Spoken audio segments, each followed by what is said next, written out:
Hey guys, welcome back. Newest episode of Megadeth Mondays. Today we're taking a look at pick number 6. Okay? We're down to number 6. And this one will probably surprise almost everybody. But sometimes the albums that you're left loving are the ones that you came into the band listening to. So in other words, if you come into the band as a fan in the early to mid 90s, you're probably going to like that album range, right? If you were an 80s follower, you probably like the 80s more. Coming in at number 6 is 1996's Cryptic Writings. Cryptic Writings followed Euthanasia and preceded Risk, all right? A lot of people would probably consider Euthanasia to be like the end of the good Megadeth era, in the same way that you might consider the Black Album of Metallica to be the end of the good Metallica era. But I disagree. Cryptic Writings is a well-crafted, well-thought-out, incredibly satisfying from front to back 12 songs. We got heavy, we got fast, thrashy ones, we have melodic ballady types. This album, like most Megadeth albums, satisfies all the urges from back to front. Came out in 1996. The production on Cryptic Writings is top-notch. The drums sound great. They sound tangible. They sound like you can grab them. The guitars and bass are in a perfect mix. You can hear the bass. You can hear the guitar. It's blended very nicely. The vocals are clear, clean, and crisp. Dave still has his signature singing style. He hasn't aged at this point enough to where he's had to alter things a little bit. He still sounds phenomenal. The album cover itself is pretty plain. I remember owning the CD in the 90s. It had a gray background with like this circular symbol.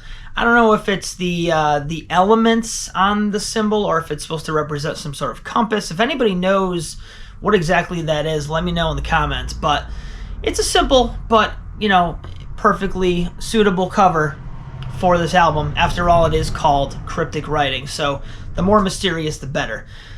Let's talk about the songs, okay? The first song on the album is called Trust, and you want your first song to be good. You want it to kind of start slow, come to an incremental build, and then explode into awesomeness, right? The song Trust is the absolute perfect opener for this album, and it kind of reminds me of Enter Sandman by Metallica in the sense that it starts off very slow. It has like the drum beat section at the beginning, and then it do a slow build and then comes in. And the riff is smooth and flowy, but it's still heavy. It just sounds great. It's got a great catchy chorus. After Trust, we're going to talk about Use the Man, which is basically a story about drug addiction.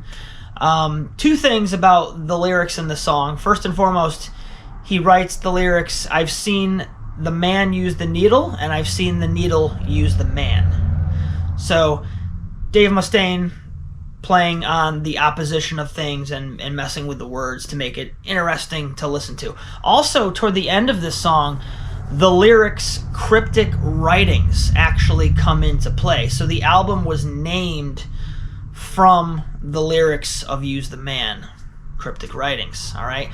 We also have Mastermind. I always thought Mastermind was kind of cool. It's kind of goofy and cartoonish in a way. The way Dave sings and the quality of the lyrics themselves, it's kind of playful and cartoonish. But I like it. It's cool. Disintegrators is a hard, fast, thrashy song. Can't go wrong with it. Secret Place is a little more melodic. All right. Have Cool Will Travel was always cool. Two more notable. She-Wolf, which is probably arguably the second best song on the album. They've played it live, many tours. The intro guitar riff to She-Wolf is one of the heaviest, gnarliest, amazing guitar riffs ever written and recorded. Ever. It's definitely one of Mustaine's best, and throughout metal, It's so original sounding. It just grabs you and holds you there. I'm not going to do an impression of what it sounds like, but if you know, you know, all right? The last song on the album is called FFF, which they're saying fight for freedom, fight authority, fight for my country, 'tis of thee, all that stuff. The lyrics, it's another patriotic, question authority, question government, fight tyranny kind of songs. However, what's interesting about this, in numerology, F is the 6th letter of the alphabet. 666. So that might be a little secret backdoor hidden meaning to the song 666 FFF, fight for freedom. Believe what you want, it's there, who knows, we'll never know. But anyway guys, number 6, Cryptic Writings, Megadeth. Definitely one of my favorites. Please like and subscribe, leave a comment if you're still here. I'd love to know who's still here. I appreciate you guys watching to the end. And we'll see you next week for number 5. Halfway there. Thanks for watching.